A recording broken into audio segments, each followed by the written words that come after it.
नमस्कार दोस्तों, आप लोगों का मेरे चैनल पे स्वागत है। कि जैसा कि आप लोग जानते हैं कि अभी प्रेजेंट समय में कुछ इशू स्टबल बर्निंग से रिलेटेड चल रहा है। हम अपने आसपास देखते हैं कि गांव देहातों में अगर हम जाते हैं तो वहाँ जो धान का बचा हुआ जो पैरा होता है, पराली होता है, उसी को हम लोग स्टेप बर्निंग बोलते हैं। जब जो वो बचा हुआ वेस्ट जो प्रोडक्ट होता है एग्रीकल्चर क्रॉप का, उसको जब लोग जला देते हैं तो उसी का नाम है स्टेप बर्निंग, जिसको हम पराली के बारे में जानते हैं। तो आज हम इसके बहुत सारे चीज़ों पे बात करेंगे कि पराली क्या है, क्यों ये इन्वायरमेंट के पॉल्यूशन इससे प्रभावित कर रही है, क्यों वो इतनी डिजास्टर इम्पैक्ट ह्यूमन लाइफ पे डाल रही है, फर्टिलिटी पे डाल रही है, इन्वायरमेंट कंसर्न पैदा कर रही है। तो मैं आज सारी चीज़ों के बारे में बात करूंगा। तो आशा करता हूं कि अभी सुप्रीम कोर्ट ने, आप लोगों में देखा होगा कि नया जो सुप्रीम कोर्ट का है उसने कहा है कि जो पराली है वो आर्टिकल 21 का उल्लंघन करती है। ये जो हमारा फंडामेंटल राइट है, मौलिक अधिकार है, उसका उल्लंघन करती है। जो राइट एंड लाइफ की बात करता है कि जो प्रोसीजर बनाया गया है पर्सनल की लाइफ और लिबर्टी को हम हानि नहीं पहुंचा सकते हैं, क्योंकि वो कहीं ना कहीं ज़िंदगी जो हमारी अच्छे से जीनी चाहिए उसकी वजह से हमारे शरीर को प्रॉपर तरीके से हम एयर में मिक्स होते हैं तो वो हमारी क्वालिटी ऑफ लाइफ को इम्पेक्ट कर रही है। तो इस वजह से सुप्रीम कोर्ट ने इसके बारे में इसको वायलेट बताया है कि हमारे फंडामेंटल राइट का हनन है। तो इसके लिए ये पता लगाया गया है कि कैसे हम इन चीज़ों को दूर कर सकते हैं। तो आज मैं इन्हीं सारी चीज़ों के बारे में बात करूंगा कि इसके चैलेंजेस क्या हैं, क्या प्रॉब्लम है, पराली से कौन कौन सी गैसें हैं जो हमारे इन्वायरमेंट को हीटिंग क्रिएट करती हैं, या बहुत सारे डेंजर उसकी वजह से कास होते हैं या प्रॉब्लम क्रिएट होती है। तो आज मैं उन्हीं सारी चीज़ों के बारे में बात करूंगा कि ये गैसें क्यों इतनी खतरनाक हैं, इनके इम्पैक्ट क्या हैं। तो सारी चीज़ों पे मैं बात करूंगा।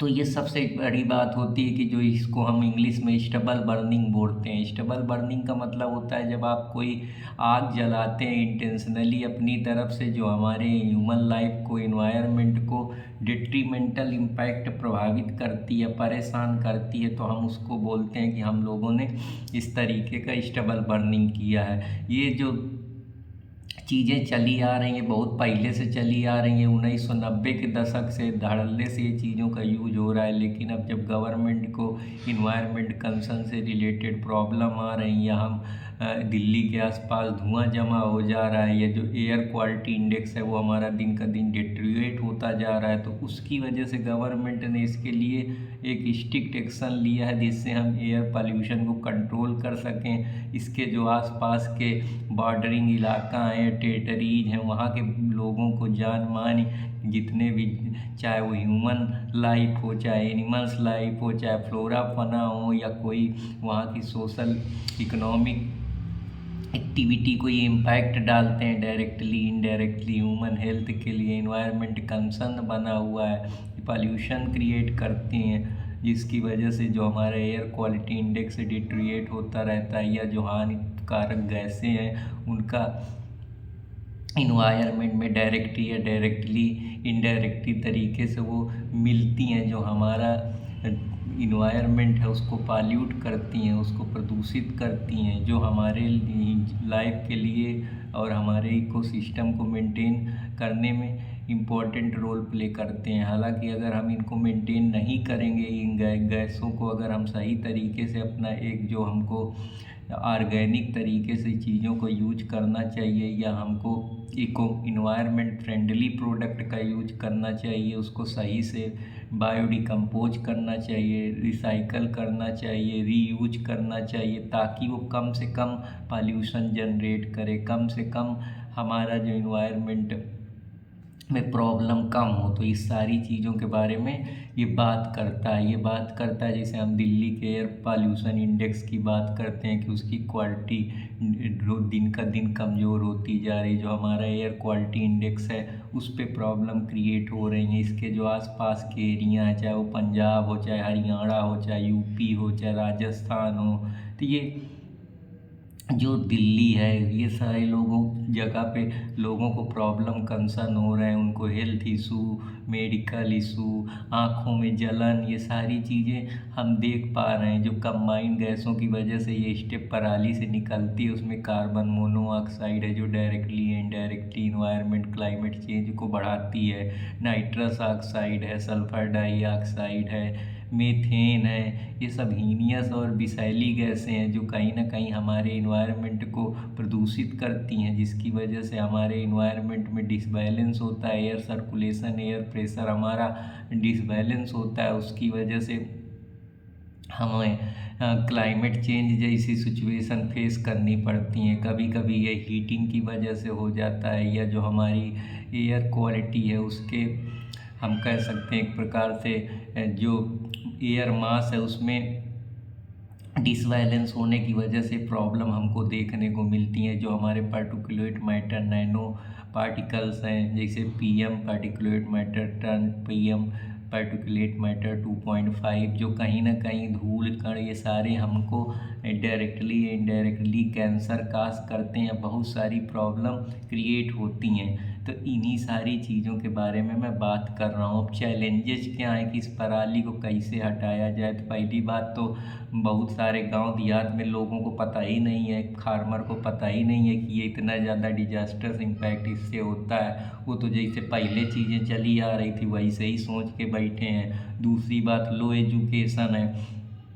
आज भी लोग अवेयर नहीं है, एजुकेटेड नहीं है, प्रॉपर इंफ्रास्ट्रक्चर नहीं है, कोई मैकेनिज़्म नहीं है, जिसकी वजह से ये प्रॉब्लम क्रिएट हो रही हैं। जो हम कह सकते हैं कोई कंट्रोल नहीं है, कोई गवर्नमेंट जो एजेंसियां हैं वो भी इसमें प्रॉपर तरीके से अपनी भागीदारी नहीं ले रही, लेती हैं तो उनका वही रेड टैपिज्म वाला अप्रोच आज भी चल रहा है। तो कोऑर्डिनेशन प्रॉपर नहीं है, कोई रिसर्च डेवलपमेंट नहीं, कोई इंस्टीट्यूशन नहीं है जो इस तरह की चीज़ों को अवेयर करें, गांव में पाठशालाएं लगाएं, किसानों को बताएं इसके हार्मफुल डिजास्टर्स इम्पैक्ट के बारे में, या जो क्रॉप बच जाती है उसको कहाँ जलाया जाए, कहाँ उसका किस तरीके से प्रॉपर मैकेनिज्म या मैनेजमेंट करा जाए, यही नहीं पता है। आजकल भी बहुत सारे उनके पास पैसा ना होने की वजह से, क्रेडिट चैलेंज होने की वजह से उनके पास प्रॉपर हथियार नहीं है, रिसोर्स नहीं है, जिसकी वजह से वो ये सारी प्रॉब्लमें फेस कर रहे हैं। चाहे वो एक्सपेंसिव मैनेजमेंट है, उनको कास्ट ज़्यादा लग रही है, प्रोडक्शन में जल्दी से खेती करनी है तो उनके पास समय कम है, तो ये उनको सबसे आसान तरीका लगता है, लेकिन ये सबसे डिजास्ट्रस तरीका है। कोई सब्सिडरी गवर्नमेंट की तरफ से अनुदान नहीं मिल रहा। तो ये सारी प्रॉब्लम है जो कहीं ना कहीं इसके लिए जिम्मेदार है। अब हम इसके इम्पैक्ट देख लेते हैं कि इसके कितने व्यापक इम्पैक्ट हो सकते हैं। पहली बात तो ये एयर पॉल्यूशन डायरेक्टली इनडायरेक्टली तरीके से काज करता है, जिसकी वजह से हमको इन्फेक्शन, तमाम प्रकार के प्रॉब्लम, जो हमारे फर्टाइल सॉइल है उसमें जो न्यूट्रिशंस हैं उनका लॉस, जो हमारे लेस फर्टाइल ज़मीन हो जाती है, मॉइस्चर है जो चला जाता है जिससे प्रोडक्टिविटी पैदावार कम हो जाती है, क्लाइमेट चेंज बढ़ता है जिसकी वजह से जो प्रॉब्लम क्रिएट होती हैं, ड्राट जो हमारा फ्लड है वो आ जाता है, जो और भी बहुत सारी चीज़ें, जो हमारे ओशियन की जो बर्फ़ होती है वो पिघलने लगती है, जिसकी वजह से पानी की मात्रा ज़्यादा हो जाती है, जिसकी वजह से फ्लड जैसी प्रॉब्लम क्रिएट होती है। सोशल, स्कूल, ऑफिस सब शट हो जाते हैं क्योंकि इतना डिजास्टर्स इम्पैक्ट, दम घुटने लगता है। मेल्टिंग, हिमालयन ग्लेशियर मेल्ट होने लगते हैं जिससे हमारे समुद्र में जो फैलाव है वो बढ़ने लगता है, तो वो कहीं ना कहीं टेरिटोरियल एक्सटेंट कम करता है, तो ये भी इसकी वजह से प्रॉब्लम हो जाती है। सॉयल ऑर्गेनिक कंटेंट जो हमारे सॉयल में पाए जाते हैं वो, उसके जो कंटेंट हैं उनमें प्रॉब्लम होती है, जिससे हमें प्रोडक्टिविटी रिड्यूस करनी पड़ती है। और जो हमारे छोटे छोटे माइक्रो ऑर्गेनिज्म है जो इनडायरेक्टली या डायरेक्टली उससे जी रहे हैं, जो हमारी फूड चेन है, इकोसिस्टम है, उस पर भी इम्पैक्ट क्रिएट होता है। जो हमारे फ्लोरा फौना है उस पर भी लॉस होता है, जिसकी वजह से हमारी जो सेल्फ सफिशिएंसी है वो डाउन होता है, हमारा इंपोर्ट बढ़ने लगता है, सब्सिडी कास्ट बढ़ने लगती है, जिससे गवर्नमेंट का जो बजट है वो भी गड़बड़ाने लगता है। तो ये सारी चीज़ें मैं आपको एक वाइड पर्सपेक्टिव से बता रहा हूँ। लॉस, कार्बन के लॉस की वजह से उनके खाने की गुणवत्ता पे कमी आ जाती है, क्वालिटी कंटेंट अच्छे नहीं रहते, ग्रीन हाउस गैसेस की वजह से जो हमारी पृथ्वी है वो गर्म हो जाती है, जिसकी वजह से क्लाइमेट जो हरित प्रभाव का ग्रह इसको हिंदी में बोलते हैं, इसको ग्रीन गैस का इमिशन बोलते हैं, जिसमें कार्बन मोनोऑक्साइड, नाइट्रस ऑक्साइड और मीथेन जैसी चीज़ों की मिल जाने की वजह से जो पृथ्वी का टेम्परेचर है वो बढ़ने लगता है, जिससे हमारे जो पृथ्वी उसमें थर्मल रेडिएशन या हीटिंग क्रिएट होने लगती है, जो कहीं ना कहीं टेरेस्ट्रियल रेडिएशन के कारण वार्म करती है, जिसकी वजह से एयर प्रेशर जो होता है हमारा लो होता है, जिसकी वजह से क्लाउड होते हैं, बारिश होती है, साइक्लोन एंटी साइक्लोन आते हैं। तो ये भी सारी प्रॉब्लमें आप लोगों को मैं समझा रहा हूँ।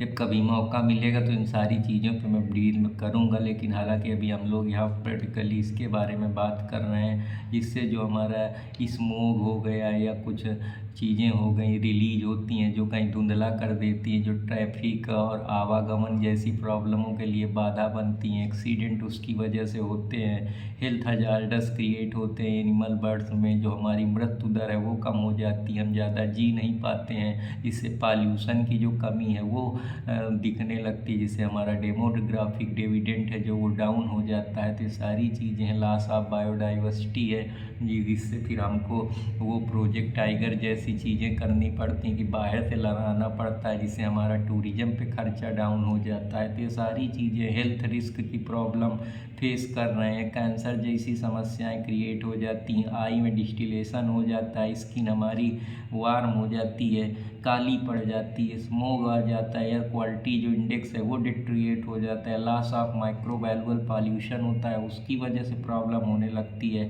कार्डियोवैस्कुलर रेस्पिरेटरी जो हमारी प्रॉब्लम है वो भी हमारे शरीर को एक तरीके से प्रभाव करने लगती है। इसके एडवर्स इम्पैक्ट होते हैं कि मोरालिटी रेट डाउन हो जाता है, लाइफ एक्सपेक्टेंसी कम हो जाती है, क्रॉप की यील्डिंग पावर डाउन हो जाती है, जिसकी वजह से हम सेल्फ सफिशिएंटी या न्यूट्रिशन, हंगर, इन सारी चीज़ों पे जाने लगते हैं, पॉवर्टी आने लगती है। तो ये सारे आपको मैं मल्टी डायमेंशनल बता रहा हूँ कि एक चीज़ को हम कैसे, ट्री डायग्राम अप्रोच जो मेरा है उसके ज़रिए मैं आपको ये चीज़ें समझा पा रहा हूँ।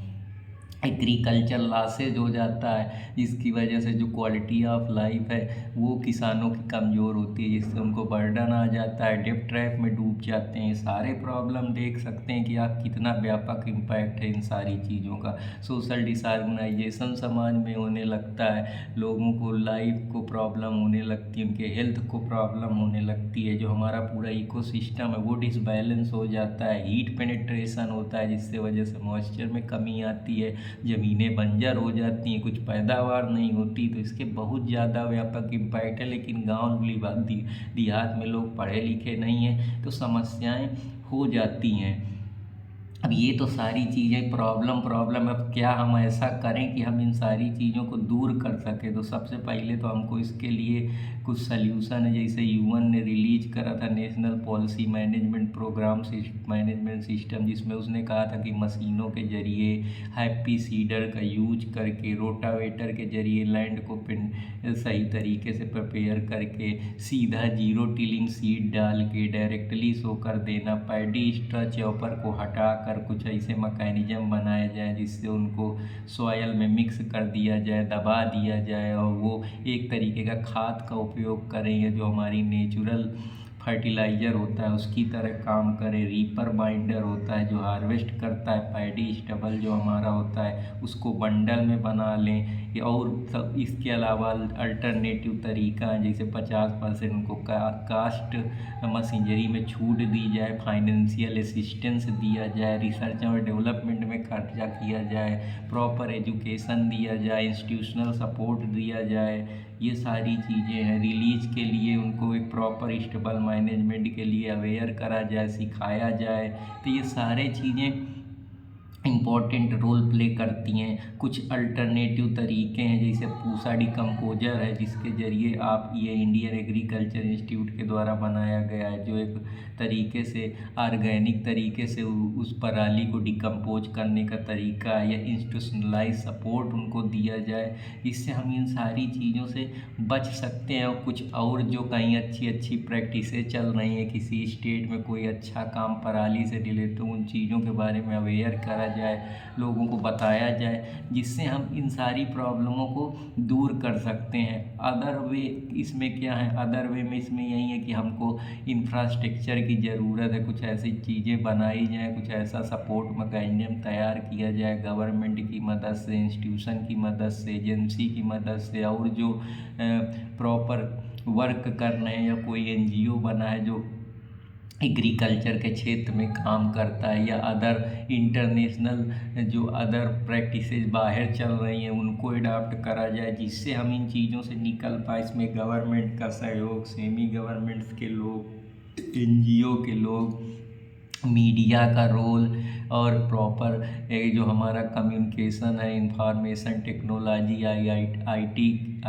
आईटी इरा के अंदर टेक्नोलॉजी का यूज करते हुए, या कोई जो ग्रीन मैकेनिज्म हमारी सरकार इस समय, जैसे बायो एथनॉल, सीएनजी, या कोई और अदर मैकेनिज्म जो सरकार इस तरीके के कुछ नए तरीके से उस चीज़ को कन्वर्ट करें, जिससे जो हमारी पराली है उसको हम एक्चुअली ग्रीन एनर्जी में कन्वर्ट कर सकें। तो ये सारे तरीके हैं जो प्रॉपर तरीके से, और सरकार को इसके लिए नए नए इंस्टीट्यूशन, नए नए स्टार्टअप जो पराली से रिलेटेड, ग्रीन एनर्जी से related, green GDP, green investment की बात करें, जिससे जो हम इस जो हमारा इन्वायरमेंट कंसर्न है, या जो हमारा इस तरीके से इम्पैक्ट पड़ रहा है हमारे इन्वायरमेंट में, उसको हम डाउन कर सकें। जैसे कि उनमें से तमाम फिर लीगल एक्शन लिए जाएं, लीगल पेनाल्टी लगाई जाएं, कुछ लीगली उनको थोड़ा सा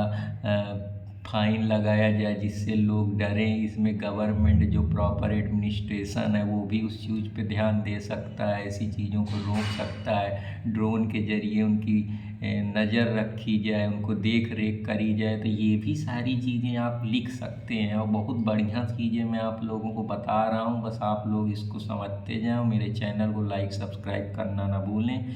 स्टोरेज ऑफ पैडी स्ट्रॉ के बारे में है। फिर एक पॉलिटाइजेशन एक नया आया है, जिसमें जो पैलेट होते हैं उसको हम कोल के ज़रिए मिक्स करके उसको थर्मल पावर में यूज कर सकते हैं। उसको हम इसका इंडस्ट्रियल फ्यूल बना सकते हैं, जो कहीं ना कहीं कार्बन इमिशन है, कार्बन से रिलेटेड कण है, वो हमारे इन्वायरमेंट में न जाके वो रिड्यूस होंगे, और उसका हम फ़ायदा भी ले सकेंगे। तो ये जो हमारा प्रॉफिट और बैलेंसिंग अप्रोच है वो भी इम्पोर्टेंट रोल प्ले करता है। जैसे इसमें एक बड़ा ही अच्छा छत्तीसगढ़ में इनोवेटिव मॉडल आया, जिसको लोग गौठन बोलते हैं। गौठन का मतलब ये होता है कि जो फर्टिलाइज़र, जो स्टेप बर्निंग होती है, उसको वो फर्टिलाइज़र की तरह यूज कर ले रहे हैं। वो इसको काऊ डंक में मिक्स करके नेचुरल एंजाइम के साथ खेत में मिला दे रहे हैं, और उससे उनको बढ़िया इन्वायरमेंट कंसर्न भी ना के बराबर हो रहा है, और वो खेत में एक तरीके से मजबूती दे रहा है, खेत को प्रॉपर उर्वरक क्षमता मिल रही है, और मजबूती दे रहा है। तो उसकी वजह से जो चीज़ें हैं वो नेचुरल इन्वायरमेंट को पूरी तरीके से स्टेबल कर रहा है, साथ ही साथ उससे हम प्रोडक्टिविटी भी निकाल पा रहे हैं। तो ये बहुत ज़रूरी चीज़ें हैं जो मैं आप लोगों को बता रहा हूँ। आशा करता हूँ कि आप लोगों को ये समझ में आई होंगी। अगर समझ में आए तो कृपया लाइक सब्सक्राइब करते रहें। इसके अलावा अल्टरनेटिव यूज भी आप कर सकते हैं, जैसे इसको गाय भैंसों को, या जो आपके मवेशी हैं उनको चारा के लिए दे सकते हैं, तो खा लेंगी तो उनका सही रहेगा, जिससे उनका गोबर बनेगा, उसको आप खेत में डाल लेंगे। तो ये एक तरीका है। दूसरा है कि आप इसको मैन्योर की तरह कंपोज कर सकते हैं, वही गोबर। दूसरी बात है कि गांव देहातों में जैसे छेड़ा करने के लिए, या बहुत ज़्यादा धूप होती है तो हीटिंग होती है तो लोग ऊपर अपने छपरा खपरेला इस तरीके की चीज़ें गांव देहात में होती हैं तो उसको ये डाल लेते हैं, तो उससे हम लोगों को इसको रिड्यूस कर सकते हैं। इसका हम पेपर यूज के लिए एक बढ़िया से प्रयोग कर, ताकि कापी किताबों की इंडस्ट्री बढ़ सके, कापी का उद्योग भी बढ़ सके, और साथ ही साथ चीज़ों को भी हम वेस्ट मैनेजमेंट की जो फिलॉसफी है उसका हम यूज कर सकते हैं। बायो इथेनॉल के जरिए हम इसको पेट्रोल डीजल में बढ़िया ग्रीन एनर्जी में कन्वर्ट कर देंगे, जो हमारे इन्वायरमेंट को सस्टेनेबल डेवलपमेंट होता रहेगा, ग्रीन इन्वायरमेंट बना रहेगा, ग्रीन जो हमारा इन्वेस्टमेंट है जिसकी वजह से green economy, green digital investment, ये सारी चीज़ें आप लोग समझ सकते हैं। तो आशा करता हूँ कि आप लोगों को समझ में आया होगा, जिससे जो हमारा डिफॉरेस्टेशन है ये सब चीज़ें थोड़ी मैनेज हो पाएंगी।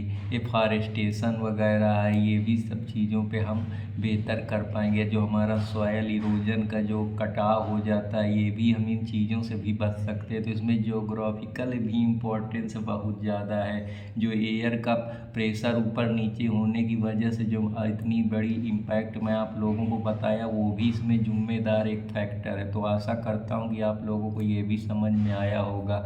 अब वे फॉरवर्ड में हम लोग चलते हैं, तो इसमें पोस्ट हार्वेस्ट मैनेजमेंट का, जब हार्वेस्ट कट जाए उसके बाद उसका किस प्रकार से मैनेज करा जाए, उनको फार्मर को इंसेंटिव दिया जाए ताकि वो उस चीज़ को रिसाइकल करें, उसका रीयूज कर सकें, और बेहतर तरीके से हमारा जो इन्वायरमेंट है वो प्रोटेक्ट होता रहे। सीड वैरायटी जब अच्छी लाएंगे तो वो उसमें ये रहता है कि जो प्रॉब्लम है वो कम हो जाएगी, क्योंकि पूसा बासमती ये पूरी तरीके से डिकम्पोज हो जाते हैं, इनकी पराली इतनी ज़्यादा इम्पैक्ट नहीं डालती है। तो पूसा बासमती 1509 PR 126 किस्म के अगर आप धान लगाएंगे या पराली तो अब कम होगी।